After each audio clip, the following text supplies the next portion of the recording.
পাঠ কৰিবলৈ লৈছোঁ এটি স্বৰচিত কবিতা।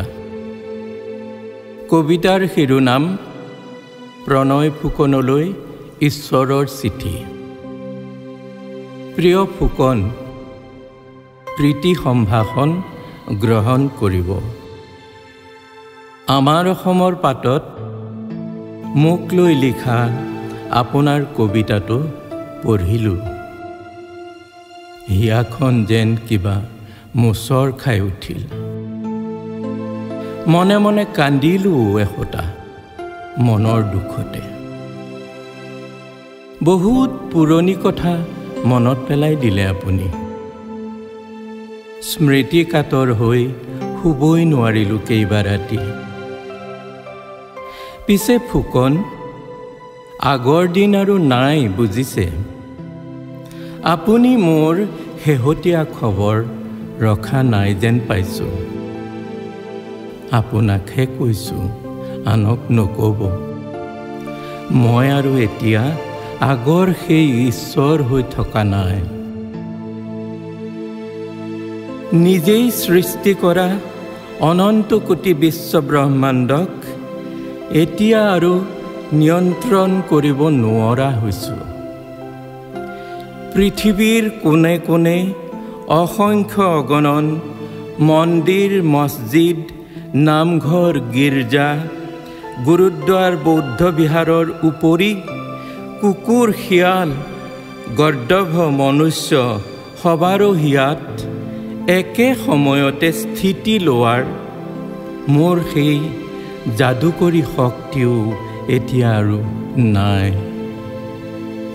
আচলতে কি জানে, মোৰ ঐশ্বৰিকত্ব কেতিয়াবাই শেষ। মানুহে এতিয়া মোলৈ ভয় নকৰে। মইহে সিহঁতৰ ভয়ত পেপুৱা হৈ থাকোঁ। মই বুঢ়া হৈছোঁ ফুকন। শৰীৰ অথৰ্ব, কাণেৰে নুশুনো, চকুৰে নেদেখোঁ, চশমায়ো কাম নিদিয়া হৈছে। আপোনাৰ কবিতাটো বৰ কষ্টৰে জুপি জুপিহে পঢ়িছোঁ। লক্ষ্মণে চাইছিল, নোৱাৰিলে। নাৰায়ণকে এবাৰ দেখুৱাৰ ইচ্ছা আছিল, পিছে যাওঁনো কেনেকৈ? আগে ইচ্ছা শক্তিৰেই চলিছিলোঁ, এতিয়া সেই ফেৰায়ো লগ এৰা দিছে।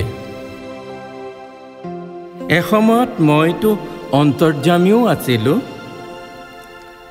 মানুহৰ মনৰ কথা নোকোৱাকৈয়ে জানিছিলোঁ। এতিয়া পিছে মাইক লগাই চিঞৰিলেও নুশুনা হৈছোঁ। কয় এটা, শুনো এটা, বিচাৰে এটা, দিওঁ এটা।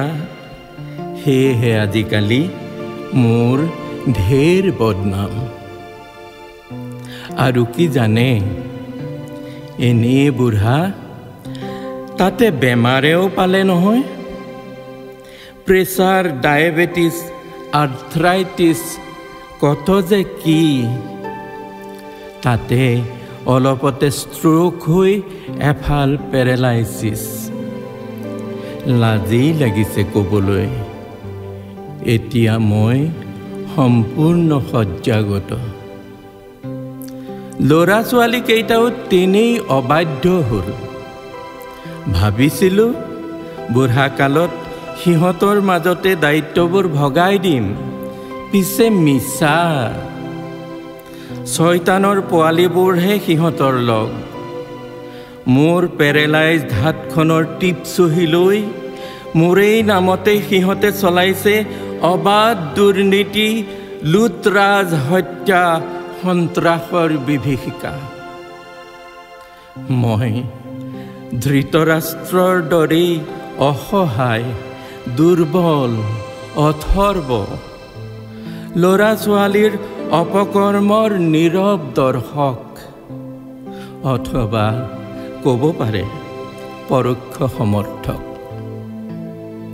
মোৰ বাবে এতিয়া জীৱন এক যন্ত্ৰণা, অমৰত্ব মাথো এক অভিশাপ। মাজে মাজে ভাবোঁ মানুহ হোৱাই ভাল আছিল কিজানি, অন্ততঃ মৃত্যুৰ আশাতে সহিব পাৰিলোহেঁতেন চাগে জীয়াই থকাৰ যন্ত্ৰণা।